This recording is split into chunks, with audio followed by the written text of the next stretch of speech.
అతని అని చెప్పేసేటటువంటి వ్యక్తి ఈ రోజు ఏదైతే ఈ ఒప్పందాలు ఉన్నాయో చీకటి ఒప్పందాలతోటి మరి కొన్ని లక్షల కోట్ల రూపాయలు ప్రజలపై భారం పడే విధంగా తీసుకున్నటువంటి నిర్ణయం. అట్లాగే ప్రతి రూపాయికి కూడా అతనికి 63 పైసలు గిట్టుబాటు అయ్యే విధంగా వచ్చే విధంగా అతను చేసుకున్నారు. ఈ ఒప్పందాలు జరిగాయి అని చెప్పేసి ఎఫ్బిఐ ఒక నివేదిక ఇచ్చింది సార్, అంతవరకు ఓకే. అంటే నిన్న ఈవినింగ్ 5 o'clock వరకు ఉన్న సమాచారం ఏంటంటే ఈ రెండు దేశాల మధ్య నేరస్తులు, నిందితులు, దోషులు ఈ అప్పగింత ఒప్పందాలు ఏం లేవు. మరి ఏమన్నా ఈ ఇప్పుడు ఉన్న పలానా ఏమన్నా రాత్రి చేసుకున్నారో తెలియదు. నిన్న సాయంత్రం 5 వరకు చేసుకోలేదు. అండ్ రెండో విషయం ఏంటంటే ఎఫ్బిఐ నేరుగా ఎఫ్బిఐ నేరుగా వాషింగ్టన్ నుంచి స్పెషల్ ఫ్లైట్ వేసుకొని అక్కడ వెలగపూడిలో ల్యాండ్ అవడానికి లేదు. నిన్న సాయంత్రం 5 వరకు. రాత్రి ఏమన్నా జరిగినాయో నాకు తెలియదు. మరి ఎలా మీరు మీ అనుకూల మీడియా మీరు ఇలా ఈ కథనాలు పుంకాని ఎఫ్బిఐ వస్తుంది, జగన్మోహన్ రెడ్డిని తాళ్ళతో కట్టేసి స్పెషల్ ఫ్లైట్లో లాక్కెళ్ళిపోతారు, ఎందుకు? ఇవన్నీ రీజనబుల్గా ఉండాలి కదా, మనం చేసే రీజనబుల్గా ఉండాలి కదా. మీడియా అనేది కాదు, వాస్తవాలు ఎప్పుడు కూడా వాస్తవాలే. అవి ఇప్పటికీ కూడా మనం దాన్ని మార్చలేము. మీరు నేను పుష్ప సినిమా చూశారు కదా, ఆయన హెలికాప్టర్ కి సోఫా తగిలించుకుని వెళ్ళినట్టు అట్లా జగన్మోహన్ రెడ్డిని ఫ్లైట్ కి తగిలించుకుని తీసుకెళ్ళిపోతారా? తీసుకెళ్తారు సార్. అతనికి ఖచ్చితంగా అది ఎవిడెన్స్ ఉంటే అది కూడా భారత ప్రభుత్వం యొక్క అనుమతితోటి వాళ్ళు ఎంటర్ అవ్వాల్సి ఉంటుంది. ఇప్పుడున్న పరిస్థితుల్లో మీరు అన్నట్టు అంటే ఒప్పందాలు ఏమి లేవంటున్నారు కాబట్టి ఒకవేళ అటువంటిది ఏదన్నా ఉంటే ఖచ్చితంగా అంటే ఇప్పుడు బైడెన్ గారు ఉన్నారు, మరి నెక్స్ట్ ట్రంప్ గారు వస్తున్నారు కాబట్టి ఏదన్నా ఒక టైం తీసుకుంటుందేమో, టైం టేకింగ్ ఏమో. ఈ లోపల ఆ ప్రాసెస్ కూడా ఒకవేళ ఇటువంటి ఒప్పందం చేసుకోవాలి అని ఖచ్చితంగా మరి చట్టాలు చెయ్యాలి అనే పరిస్థితి వస్తే మాత్రం ఆ విధంగానే ముందుకెళ్తారు. అట్లాగే ఇక్కడైతే ఖచ్చితంగా ఈయన తప్పు చేశాడు అనేది 100% ముందర ప్రాసెస్ ఇనిషియేట్ కావాలి కదా, ప్రజలకి భారం పడుతుంది అనేది తెలుస్తుందండి. తెలిసిన తర్వాత కూడా ఇటువంటి తప్పులు చేసిన వ్యక్తిని శిక్షించకపోతే ఎంత నలిగిపోతారనేది మీకు తెలుసు. రెండు సున్నితమైన అంశాలు ఉన్నాయండి ఇందులో. ఒక్క నిమిషం మీ ప్రభుత్వానికి ప్రశ్న ఇది. రెండు సున్నితమైన అంశాలు. 1750 కోట్ల రూపాయలు జగన్మోహన్ రెడ్డి గారు నొక్కేశారు. మీ అందరితో పాటు నేను కూడా అంగీకరిస్తాను. 1,00,000 కోట్ల నష్టం వాటిల్లింది. మన అసెంబ్లీలో ఎందుకు మాట్లాడుకోవాలి దాని గురించి? ఎందుకు మాట్లాడుకోలేదు చెప్పమంటారా? అదాని గురించి మాట్లాడాలి. అదాని గురించి మాట్లాడితే మోడీ గారికి కోపం వస్తుంది.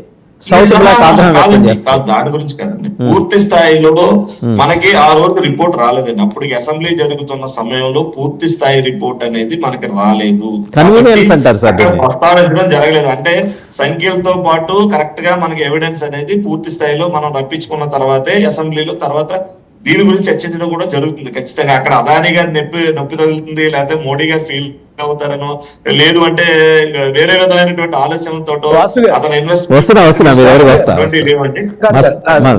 గారు పుష్ప సినిమాలో రష్మిక ఫీలింగ్స్ వస్తున్నాయి అన్నట్టు ఇక్కడ ఏమన్నా మరి మోదీ గారికో లేకపోతే అదాని గారికో ఫీలింగ్స్ వస్తున్నాయని గవర్నమెంట్ ఏమన్నా దీని విషయంలో కొంచెం తగ్గుతుంది అంటారా? అంటే సార్ ఇప్పుడు చెప్తున్నాడు మన వెంకటరమణ గారు, పయ్యావుల కేశవ్ గారు ఈ ఒప్పందాల మీద గతంలోనే ఆరోపణలు చేసిన పరిస్థితి కూడా. ఆరోపణలు కాదు, 1300 పేజీల నివేదిక సమర్పించారు ఆయన కోర్టుకి. అఫిడవిట్ 1300 పేజీల affidavit. He did a lot on that. Just గుర్తు చేస్తున్నాను నేను అంతే. రైట్. లక్ష్మణరావు గారు, మనం నొక్కేసిన 1750 కోట్ల మాట పక్కన పెడితే నష్టపరిచిన 1,00,000 కోట్ల గురించి వెళ్ళి మాట్లాడటానికి అసెంబ్లీకి వెళ్ళి ఉంటే మాట్లాడి ఉండే పనేగా, మీరు వెళ్ళలేదు ఎందుకని? వాసుదేవన్ గారు ఒక్క మాట అండి, ఈ రోజు డాక్టర్ బిఆర్ అంబేద్కర్ యొక్క వర్ధంతి, ఆయన గంగవాళ్ళు ఫస్ట్ చెప్పలేకపోయాను. ఖచ్చితంగా వాసుదేవన్ గారు జగన్మోహన్ రెడ్డి గారు ఖచ్చితంగా చెప్పి ఉన్నారు ఏమని, మాకు ప్రతిపక్ష హోదా కల్పించి మాకు ఇస్తే ఖచ్చితంగా అసెంబ్లీలో అడిగి మా వాయిస్ వినిపిస్తా ఉన్నారు. మేబీ మళ్ళీ అసెంబ్లీ సమావేశంలో నాకు తెలిసినంత వరకు జగన్మోహన్ రెడ్డి గారు రావచ్చు అని ఇంటర్నల్ టాక్ వినబడతా ఉంది.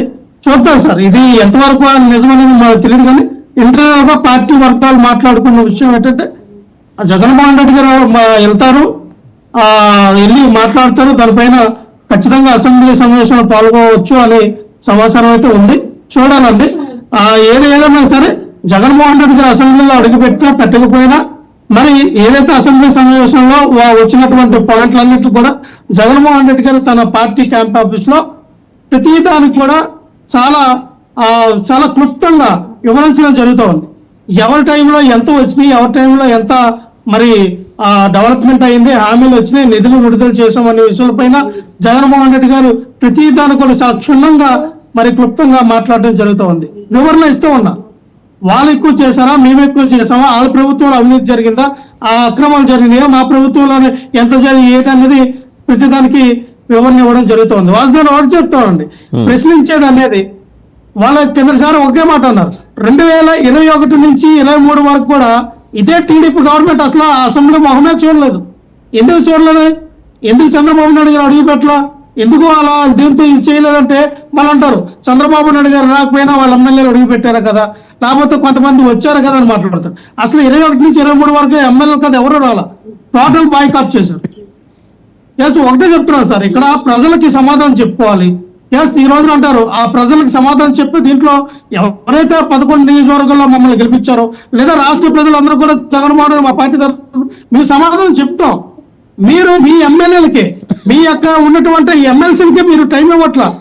ఏం మాట్లాడుతూ ఉన్నారు? వాళ్ళు 2 నిమిషాలు కూడా టైం ఇవ్వకుండా నేను ఒక విషయం చెప్పమంటారండి, మీ 151 మంది జగన్మోహన్ రెడ్డి గారితో కలిపి లక్ష్మణ గారు